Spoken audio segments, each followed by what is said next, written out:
Ramagundam రీజన్లో permanent కార్మికులు 12,000 మంది పనిచేస్తున్నారు. వాళ్ళ కుటుంబాలు 12 ముగ్గురు ఉన్నా కూడా 12 మూల 36,000 మంది.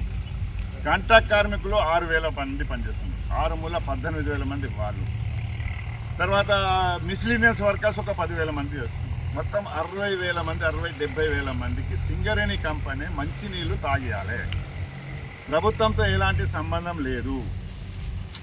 మంచినీళ్ళు అంటే మంచి ఫిల్టర్ చేసి, గతంలో ఫిల్టర్ బెడ్ల ద్వారా మంచినీళ్ళు వచ్చేది, బాటిల్లో పెడితే తెల్లగా కనబడేది.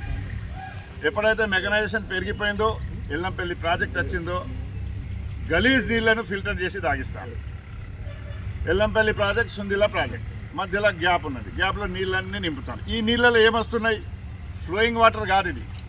ఈ నీళ్ళలో మొత్తం ఎన్టీపీసీ వాళ్ళ డ్రైనేజ్ నీళ్ళు, ఎఫ్సిఐ వాళ్ళ డ్రైనేజ్ నీళ్ళు, మున్సిపల్ కార్పొరేషన్ డ్రైనేజ్ నీళ్ళు, 150,000 మంది డ్రైనేజ్ నీళ్ళన్నీ ఇలా జమ అవుతాయి.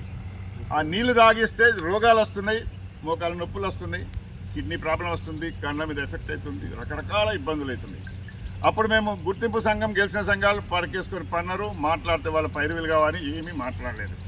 ఆనాడు టీఆర్ఎస్ నుండి మొదలు పెడితే కాంగ్రెస్ పార్టీ, ఏఐటీసీ, సిపిఐ వీళ్ళందరూ ఒకటే తోడు దొంగల్లాగా తయారవడం, కార్మికుల వెల్ఫేర్ చూడటం లేదు. అప్పుడు హెచ్ఎంఎస్ నారాయణ గారు జీఎం ఉన్నప్పుడు అల్లరి చేసింది, గాయగాయ చేసినాం. చేస్తే నారాయణ గారు ఏదేదో కేసులు పెట్టడానికి ప్రయత్నం చేసి నెలవకమై వెళ్ళిపోయింది.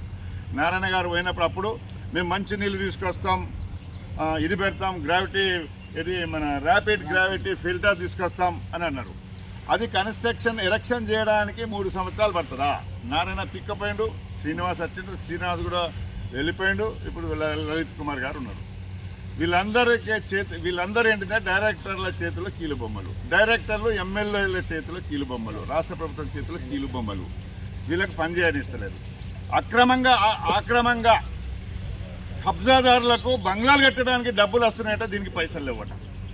ముట్టితోటి నవ్వుతారు జనాలు. మన పైసలు నిడిపోతాయి. వెల్ఫేర్ గురించి, వెల్ఫేర్ అంటే మేము డిమాండ్ చేసేది ఏంటిది? మైన్స్ రూల్ ప్రకారం చేస్తాం. మైన్స్ రూల్లో క్లియర్గా ఉంది. మైన్స్ రూల్లో మంచి నీళ్ళు తాగాలి, కడుక్కోవడానికి, తాగడానికి ఫిల్టర్ పెట్టి నీళ్లు కావాలి, ఇవ్వాలి. మైన్స్ రూల్లో ఉంది, జేబీసీసీ అగ్రిమెంట్లో ఉంది, యూనియన్ల అగ్రిమెంట్లో ఉంది. ఇది యూనియన్ మేనేజ్మెంటు ఇద్దరు కలిసి కార్మికులు ముగ్గురు కలిసి పనిచేయాల్సిన పని. దీనికి ఈ మధ్య కాలంలో డైరెక్టర్లు అందరూ ఎమ్మెల్యేలు, పొలిటికల్ లీడర్లు, మంత్రుల చేతుల్లో కీలు బొమ్మరేరు. ఇది బంద్ పెట్టండి, అది ఇవ్వండి. కబ్జాదారులు కట్టేయండి అంటే కబ్జాదారులకు కట్టిస్తున్నావు. భూ కబ్జాదారులకు బంగ్లాలు ఎట్లా కట్టిస్తున్నావు? నీ సంగతి ఏంది అని గెలిచిన సంఘాలు అడగాలి. నోరు మూసుకొని పని. ఎందుకంటే వాళ్ళకు కూడా వాటం ఉంది. రోడ్డు మీద పోతా ఉంటే వాళ్ళ బంగ్లాల మీద బంగ్లాలు కడతారు కబ్జాదారులు. కార్మికులు ఎవ్వరు లేరు అలా, బయట వాళ్ళకే. మా ఫిల్టర్ పెట్టుకున్నాను చూడు, బొంత ఇట్లానే ఉన్నది. కొద్ది పక్క చూడు, అది కూడా ఆ బొంత అట్లనే ఉంది. బొంద కూడా ఇది ఫిల్టర్ పెట్టి. ఇంకో విషయం, సింగరేణి యాజమాన్యానికి సూటిగా మేము చెప్తున్నాం, మీరు ఏదో మురికి నీళ్ళు తాగిచ్చుడు కాదు. ఎల్లంపల్లి నుండి హైదరాబాద్కు మంచి నీళ్ళు పోతారే, మనకు మురికి నీళ్ళు తాగిస్తారా అని నేను అడుగుతున్నా మేనేజ్మెంట్కు. మీరు నరసింహారావు గారు చైర్మన్గా ఉన్నప్పుడు ఆయన ఒక ప్రపోజల్ పెట్టారు, ఎల్లంపల్లి నుండి సపరేట్ పైప్ లైన్ వేసి ఫిల్టర్ చేసి తాగిద్దామని. అది ఎడిపోయింది. ఎందుకు మాయం చేసిండ్రు? ఇప్పుడు కూడా సింగరేణి మైన్ వాటర్స్ ఉన్నాయి, అండర్గ్రౌండ్ నీళ్లు ఉన్నాయి. ఆ నీళ్లను మనకి ఇవ్వకుండా బయట చెర్లలో నింపుతారు. అది కాదు కదా. ముందు మన కడుపు నిండిన తర్వాత, మన ఇది తీరిన తర్వాత వాళ్ళకి ఇవ్వాలి. OC4లో వాటర్ ఉన్నాయి, అక్కడి నుండి తీసుకొస్తలేరు. సఫిషియంట్ నీళ్ళు ఉన్నాయి, అక్కడి నుండి తీసుకొస్తలేరు. ఇన్బిల్ట్ ఏమంటారు కదా, ఇన్లెట్ వాటర్, అవుట్లెట్.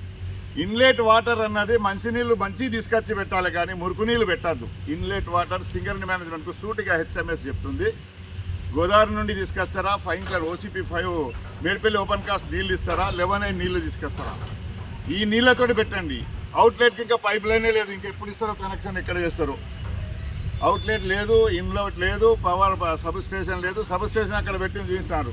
అది డీజీఎంఎస్ వచ్చినా, ఎలక్ట్రికల్ బోర్డు వచ్చినా అది రిజెక్ట్ చేస్తాడు. ఎందుకంటే కరెంటు లైన్ అన్నది ప్రమాదకరమైనది. దానికి ఉంటుంది. సిఎస్పికి సపరేట్ ఉండాలి సబ్ స్టేషన్, మైన్స్కి సపరేట్ ఉండాలి, ఫ్యాన్ హౌస్కి సపరేట్ ఉండాలి, దీనికి సపరేట్ ఉండాలి.